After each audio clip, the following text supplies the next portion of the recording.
Welcome to the Slop Temple. We pray this video helps. In this video, I will explain how to get Believix. This extraordinary fairy transformation is not simply earned through training or power levels. Instead, it is uniquely granted by the genuine belief of humans. To achieve Believix, a fairy must actively inspire faith and hope in the human world.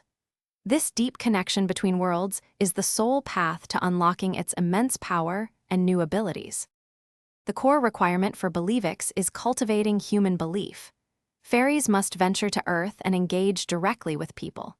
By performing good deeds, offering support, and showing unwavering compassion, fairies can help humans overcome their doubts.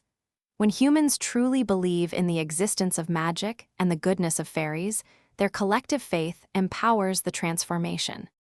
To inspire this crucial belief, fairies should focus on tangible actions. This includes consistently performing good deeds, offering comfort during times of distress, and helping humans find solutions to their everyday challenges.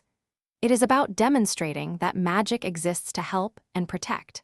The more humans who genuinely believe, the stronger the magical resonance becomes for the fairy. When a fairy has successfully inspired sufficient human belief, the Believix transformation is granted. This powerful form amplifies a fairy's existing abilities and unlocks new, potent spells. Fairies also gain 3 unique pairs of wings, each with distinct powers, enhancing their flight and magical capabilities. Believix truly represents the unbreakable bond between the magical and human worlds. Thanks for watching. Consider subscribing if we helped you.